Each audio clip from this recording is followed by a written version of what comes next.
Hey, it's Willie Armelini from Flowers and Scents with your industry buzz. Today, we're going to interview Red Kennicott. Red Kennicott is the president of Kennicott Brothers, a 140-year-old wholesaler based in Chicago. And Red is a character that's been around the industry for a long time, and I'm delighted to interview him this morning. So, without further ado, Red Kennicott. Or I introduce to my readers, Red Kennicott from Kennicott Brothers. Good morning, sir. Good morning, Willie. Indeed a pleasure. Thank you for giving me the time to be here with us today and for giving me a little insight into what's going on.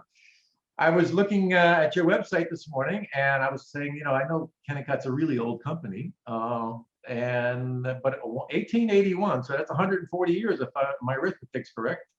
Correct. Wow. So the beginning was, let me guess, was Harrison the beginning? Was Amasa, my great grandfather and his brother. Okay. He was so there was Kennicott Brothers, which the name still persists. So there was how many brothers? Two that started in the flower business. There were some other brothers too. In Chicago. In Chicago. In fact, their father, Dr. John Kennicott, we really trace our history back to then when he took a land grant in 1836 and started selling fruits and flowers from his farm near the Grove in Glenview. Huh. So did Kennicott Brothers start as a wholesaler or as a grower, or both? As a grower, and it became a wholesaler in 1881. Okay. And but you are still growing a little bit here. You have Kennicotts, I think, right? We do. My son Steve and I own some farms, and we grow some field flowers like peonies and willows and other outdoor crops. Which brings me to the point on looking at your website again. I was so amazed to see a peony hotline.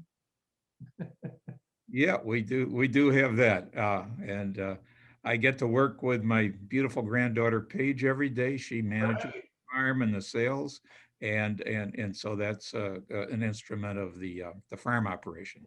Yeah, well, it's nice that peonies have that sort of hierarchy in the flower world. Normally, the rose gets all the attention, but you've given peonies a prominent spot. Yeah, they were growing peonies at the farm I just mentioned back in the early 1800s. So it's a long history with that flower.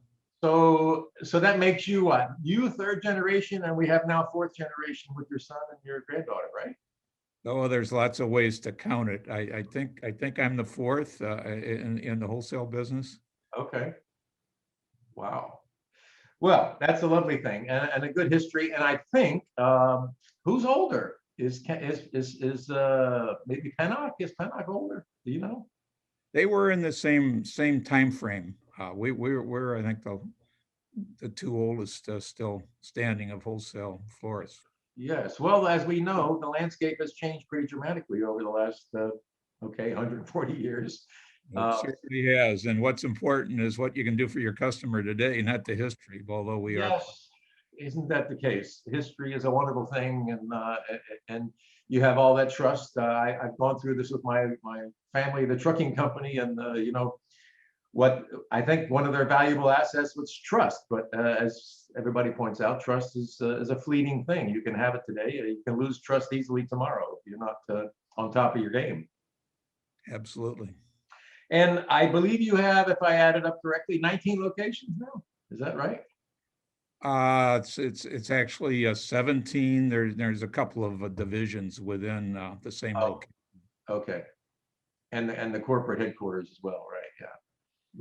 Right. Which, you know, COVID has changed that a little bit too. There's a lot more being done online and from home these days. Yeah. Well, I guess with that in mind, how has COVID shaped your business? Well, I think it's changed our whole industry. It's changed all of our lives, and we've certainly gone through a period like no other in history, and there've been a lot of lessons from that, and hopefully some opportunities going forward. If you've been, hopefully you're following what I write, and what I've been writing was the market has sort of exploded here between the demand for flowers at a time when production is a bit compromised by COVID and logistics and everything else. It's been quite a challenging time. But the beauty of it is, for me anyway, that and perhaps for all of us, is that the market and the need for flowers has never been greater, it seems. Yeah, I think that is one of the, if there is such a thing as something positive from COVID, it's been that many consumers have found what a wonderful thing flowers are, and they've been available, and they've been a way to communicate with their loved ones that they can't see in person. So we got a lot of new flower customers today. And the challenge will be, can we keep them when COVID is over and things get back to normal, and people have got a lot more different ways to spend their money? That's true. I'm curious about that one myself. I guess actually I have some growers calling me saying, "Well, what do you think? Is it going to go? How about next year? Should I plant more? Should I plant less? What's going to happen?" And of course, I don't have that answer. I know that growing up in the farming business in southern Jersey, although we weren't the farmers, we were the truckers, but if everybody had a good year with tomatoes this year, everybody planted tomatoes next year, and then it was a pretty lousy year for tomatoes. And that cycle continues. You can't react fast enough in a growing business to meet the market on demand. Right. Well, we got lots of examples like that in the flower business over the years. Everyone would jump on the hot variety or the hot flower, and so you go from famine to feast and back. Yeah, so what is your take on this market? I mean, the market is really hot. I mean, you having trouble getting flowers, or are your supply Well, chain? of course we are. Everybody in the industry is. We've just got a combination of factors from the, smaller amount of production going back to the losses at the beginning of COVID, the lack of good logistics, or it's just there's not enough space on the airplanes to get imported flowers into the country, and then this greatly increased demand. So I think everybody is very challenged at this point. Yeah, and I think it's a good time to have good relations with your vendor, because as a vendor, you're trying your damnedest to get flowers to your customers for their demands and their orders. And your relationship with growers and importers or whoever, it needs to be stronger than ever right Absolutely. We couldn't agree with you more there, Willie. Historically, our company well, we came from growers. We've been growers. When I started in the business, almost 100% of our flowers were consigned from the growers. I rode on the school bus with three carnation, the sons and daughters of three carnation growers when we had local production. So all of our history in the flower business has been based on strong grower relationships, so we would have the best possible flowers when we need them. And we have tried to maintain that, as times have changed, and to stick with our preferred growers and try to be the best customer we can for them. Now we got a phenomena going on now with the shortage of flowers, and there's a lot of people out on the spot market paying premium prices and cash to growers who are willing to take that. So it's a very challenging time for everybody, from retailer to grower, in the flower business today. Yeah, I think one of the people seem to like what I write, to the extent that I'm neutral. I'm not buying or selling flowers. So people, particularly because retailers are asking me, what's going on? How is this a real thing? I've never had it like this before. We've sort of almost been living in an age of overproduction up until COVID. There was ample flowers around, and suddenly there's not enough, and people are confused. Well, one good thing about it is that there are flowers around. When we get specific, and certain commodities and all are extremely scarce. But I just walked through our cooler a few minutes ago in the Chicago, and it's loaded with good quality flowers and a lot of variety. And at this location, we have a lot of our customers walk in and select their flowers, and they got a great selection to choose from.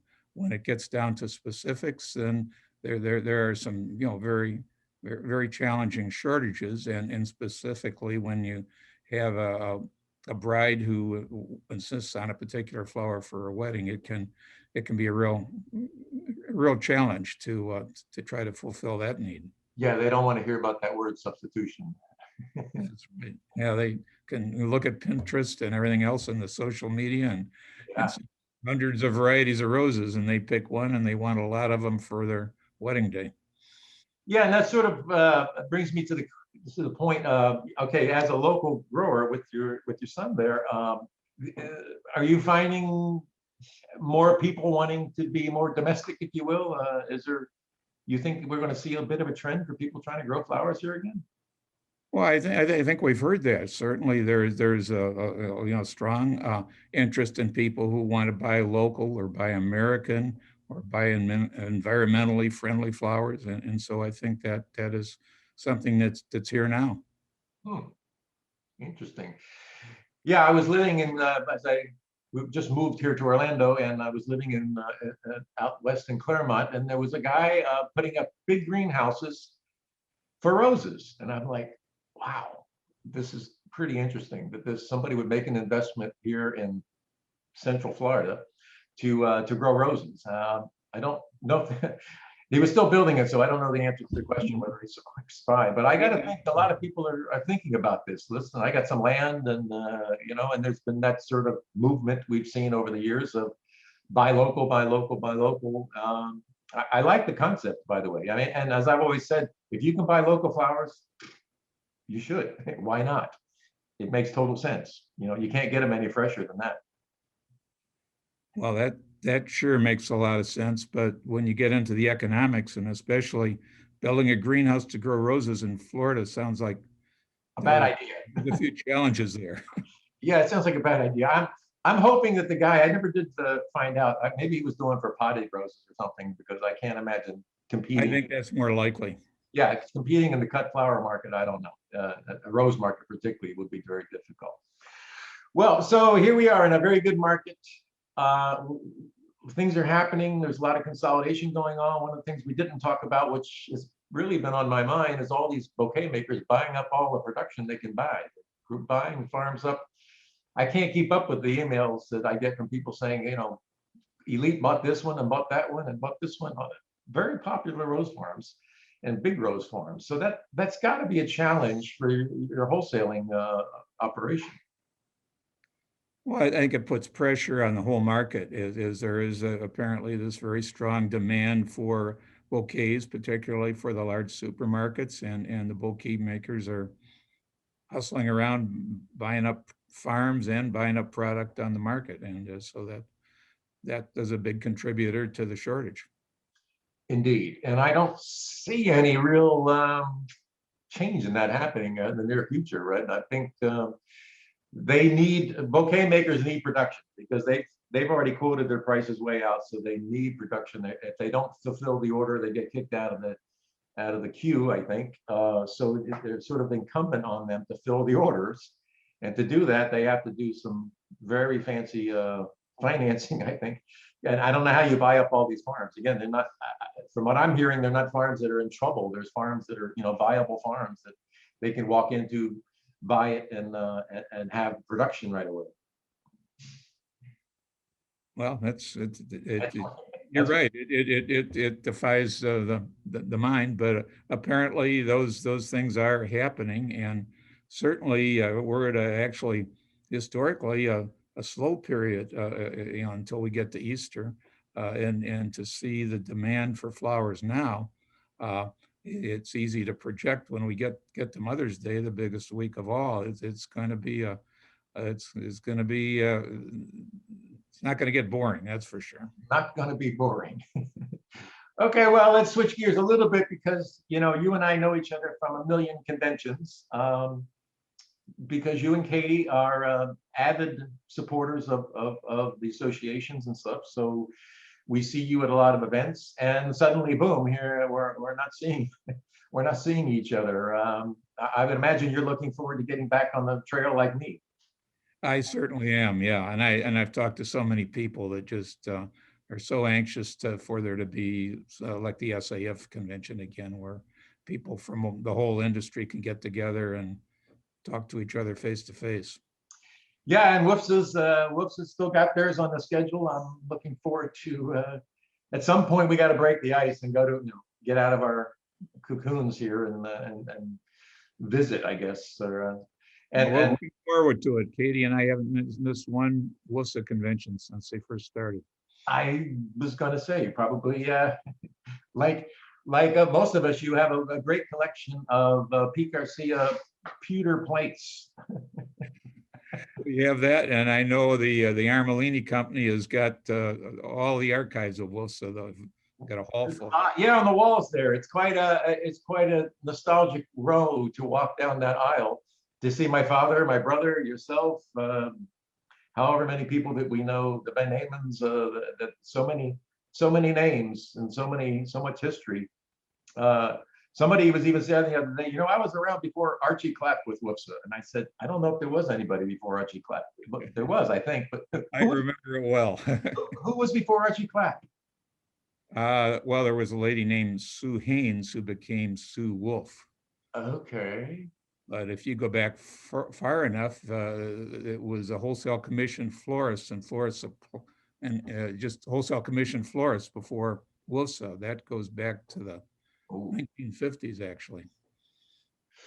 Well, as you know, and I know, WUSA has, gone through lots of changes since we've seen them, from the grand shows we had in Atlanta to almost nothing, and now it seems to be holding its own. I'm happy to say, because we need that organization, particularly in times like this when you have things out of our control. You need somebody with a sort of a flashlight guiding the way. Yes, we do. That's well said. So, sir, what do you? My last question to you is, what do you see going forward here? Look out 5 years. What do you see? I mean, we've seen. Well, I think that's. I wish I knew the answer. What I do know, and I think we all know, the world is changing so fast, and with all the new technology and 5G and artificial intelligence and all the world and certainly the flower business in a few years is going to be something that's probably impossible for us to conceive right now. But we know it's going to be different, and we know there's going to be lots of changes, and it behooves us all to keep in touch with that and try to keep up with those changes.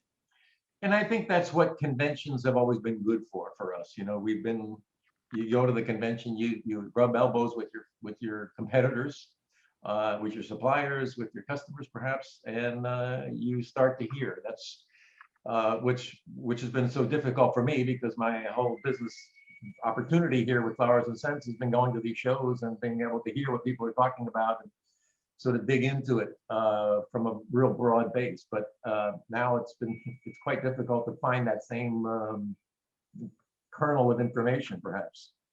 Well, here again, if there is such a good thing about COVID, it has forced us to use the technology, and we've learned that there's a lot of things you can do online. Like here, you and I are looking at each other this morning. I wouldn't have thought that was possible a few years ago. And so we've learned within our company, I think, are in many ways doing a better job of communicating with each other than we did before COVID. I agree. While this is a little impersonal, it's very personal, because again, I didn't have to travel to see you. You didn't have to travel to see me. We were able to have this intelligent conversation without ever leaving the comforts of our home. And it's quite effective, because it's allowed me to share your thoughts and my thoughts with my readership, which I think is the best we can do under the circumstances. And so that's where we are. So I'm looking forward to the next 5 years of seeing people in public, and I thank you for your time today. It's quite wonderful. And before I forget, thank you for going to see my mother. Because your mother is a special person. Both your parents were good friends, and it's been wonderful to know them all these years. Indeed, as well. She's always happy when she gets visitors. She can't have enough visitors right now. She's hungry for Come and see me. Come and see me. It's a good thing she has lots of kids because we talk to her 5 times a day. So, and there's never enough. Well, we got her painting in a prominent place in our condo that we were fortunate to win, and we Yes. really enjoy the book that she wrote on the history of the Armelini family, but especially the history of the flower industry. Yes, that's a great book. We refer to the book. My mother will say to me sometimes, I said, Mom, what about? She said, read the book. It's in there. It's page 15. I said, okay. Because her memory is just about off the charts. You can ask her anything. Yep, she is 100%. It's amazing. Yeah, there's not much left to her, but I say, it's like, yeah, she just remembers so much. It's incredible. So, but she came to visit me the other day and seen what we did up here in a new house. So she's out there. She's doing well. So thank you for doing that, and warm regards to Katie. And I hope her tennis game, because she kicked my butt at tennis every time we played. Her knees aren't quite what they used to be, but she hardly moved. She stood there and just right. the ball, and I was running around like a fool. So I look forward to her making fun of me again. So, sir, I appreciate your time today, and good luck at Kennicott Brothers, and good luck in the future. And hope to see you soon, sir. Thanks, Willie. It was great to be with you. My pleasure. Have a great day. Take care.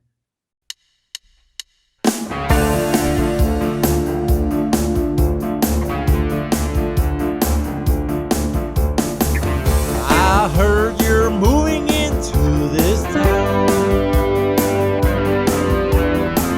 It's no surprise you'll be raising some eyebrows.